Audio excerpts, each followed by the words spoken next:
Hello friends, welcome to sweeties kitchen. আজ আমি করব ভোলা মাছের ঝাল। খুবই সহজ আর ইজি রেসিপি। তার আগে আমি বলে দেই, আমার চ্যানেলে যারা নতুন আছো আমার চ্যানেলটা অবশ্যই সাবস্ক্রাইব করে রেখো আর বেল আইকন বাটনটি দাবিয়ে রাখবে, তাহলে আমার রেসিপিগুলো সবার প্রথমে দেখতে পাবে। খুবই সহজ আর খুবই ইজি রেসিপি। এসো তবে শুরু করা যাক রান্নাটা। দেখো কি কি লাগে আমার রান্নাতে।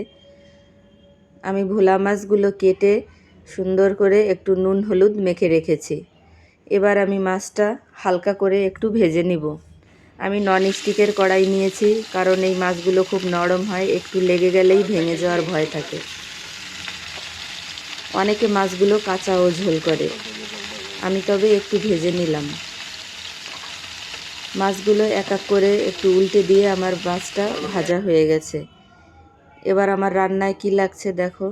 একটু টমেটো কুচি আর ধনেপাতা কুচি, এখানে সর্ষে বেটে নিয়েছি, কাঁচা লঙ্কা বাটা আর অল্প করে আদা আর জিরে বাটা। আমার কড়াইটা গরম হলে আমি সর্ষের তেলটা দিয়ে দিব, আর দিয়ে দিলাম ফোড়নে অল্প করে কালো জিরে। এবার আমি কাটা টমেটোটা দিয়ে দিব। টমেটো খুবই কম দিবে, বড় হলে একটাতেই হয়ে যাবে। এবার টমেটোটা যাতে তাড়াতাড়ি নরম হয়ে যায়, আমি স্বাদ মতো নুনটা দিয়ে দিলাম, আর দিলাম অল্প করে একটু হলুদ। আর বাকি মশলাগুলো এক এক করে দিয়ে দিব।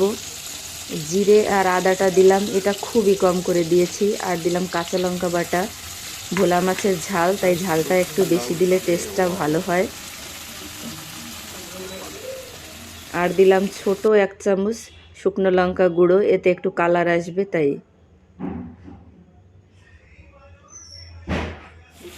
এখন আমি দিয়ে দিব সর্ষে বাটাটা একটু জলে গুলে, ওটা আমি মশলার সাথে মিশিয়ে একটু সময় নেড়ে চেড়ে ভালো করে কষে নিব। যখন তেলটা উপরে ফুটে আসবে, তখন আমি পরিমাণ মতো জলটা দিয়ে দিব। আমি জলটাও খুব বেশি দিব না, কারণ মাছটা আমি একটু ভেজে নিয়েছি। এবার জলটা জাল হওয়ার অপেক্ষা।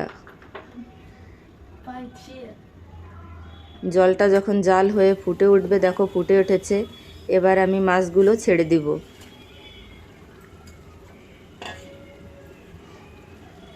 আমি মাছটা ঠিক করে পাতিয়ে দিয়ে এবার উপরে যে ধনেপাতা কুচিটা, ওটা আমি একটু ছড়িয়ে দিব।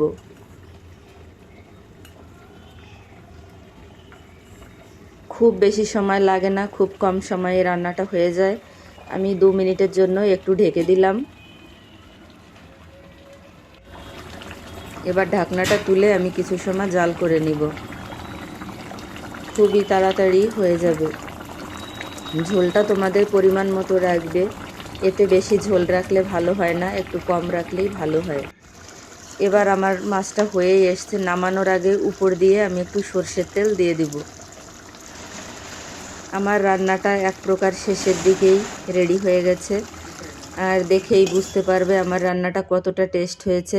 কেমন লাগলো অবশ্যই কমেন্ট করে জানিও, আর পরবর্তী রেসিপি দেখার জন্য রেডি থেকো।